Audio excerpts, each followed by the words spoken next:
Alright, so the car has now had 4-wheel alignment. So this is the first drive.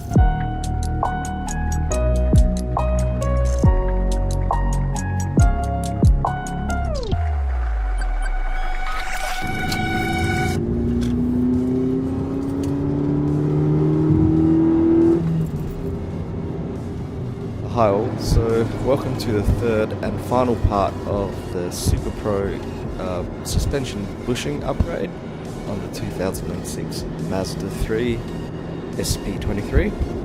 So the front control arms have been replaced with the SuperPro kit, and the entire bush set from the multi-link rear suspension, apart from the rear Swaybar bushes, have been replaced with SuperPro. So let's start off with the noticeable differences. As suspected, the ride is firmer, as these bushes are basically the link between all the different suspension parts. I'll just say that the vibration that could be seen at the very start of the video hasn't drastically changed from before the bushes were upgraded to poly. That was more to do with the lower engine mount having a insert, which is from another Australian company called Whiteline, and that is only due to when the aircon compressor turns on, and is only for a little time period when the car's at idle. That was my first main test. It wasn't any more worse than it was before. On smooth and flat, fresh roads, man, this thing drives so nice. But as you can imagine, on the shittier Australian roads, every single bump and dip can be felt.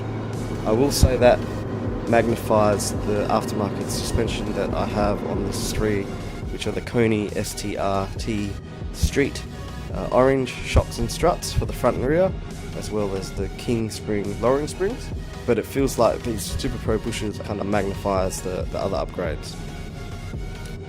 For the front lower control arms, you get brand new control arms with the bushings pressed in, and compared to the stock OEM bushing, there you can see that it can flex a bit. I've actually done a diagnosis on a friend's car, and the rubber was worn, and you can hear it clunking when pushing the wheel and suspension up.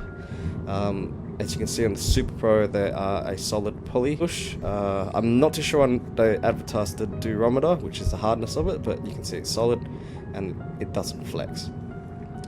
Installation is also very easy to do on these front lower control arms. The only problem I had was that the front right side, which is the driver's side in Australia and passenger side in the States, the aircon compressor was in the way, which didn't allow me to remove one bolt. I tried pushing the engine forward by removing the lower engine mount, but there still wasn't enough room, so I had to remove the AC and the belt just to get it out the way to install. But other than that, my car didn't have rust or any issues with the ball joints. They installed fairly easy. And I only tested with the upgraded control arms for a week before deciding to take the rear end off, and there was a noticeable improvement from a standstill. Not that I really launched this car, but there was less wheel hop, and the turn in and turn out from corners was much more direct. If you do any upgrades to the front, these definitely worth it.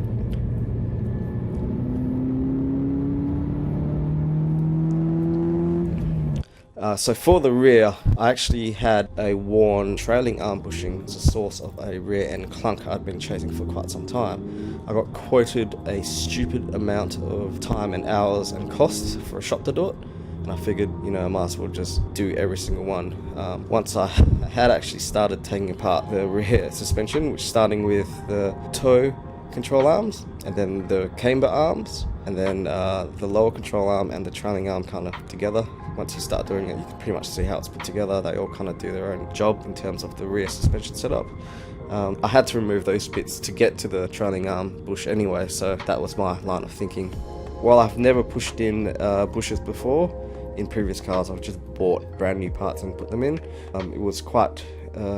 Apart from the actual trailing arm bush, which was the big fat one, that was the hardest to get in and line up. The rest were fairly easy with a hydraulic press. I would definitely recommend using a press to get it done, because your hands will thank you. looking at the OEM construction, you can see the outer shell and the rubber are bonded together, and the inner sleeve where the bolt inserts through are also all connected. So the rubber kind of flexes in direction when you turn or brake. With the SuperPro bushes, the outer sleeve and the poly bush are bonded together, but you have to put grease in between the insert and it just slides in, and this allows the whole bush setup to work more like a bearing.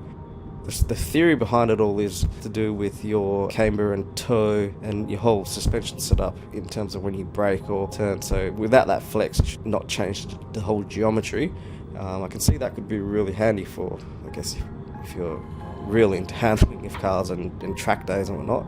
But for a daily driver just going to the shops or doing a commute, is this really worth the cost? But so far I'm loving it.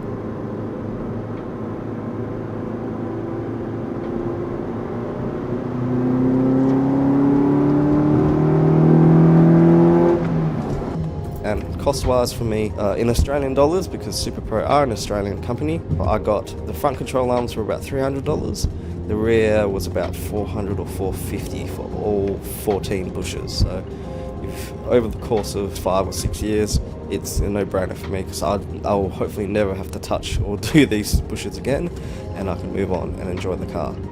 So overall, noise, handling and vibration, yes, it's a little bit firmer, but it's not uncomfortable, depending on how bad the road is. So it's just a little bit more stiffer than stock, but it's still perfectly adequate. I mean, it's not race car and things not vibrating and shaking, and you're not hurting, and it's not that uncomfortable. But I could see it could probably get tiring over a longer drive,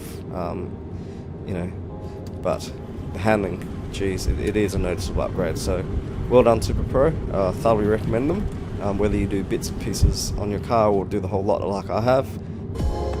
Alright, thanks for watching, and hope you enjoy this video. If you'd like to subscribe, just click the little button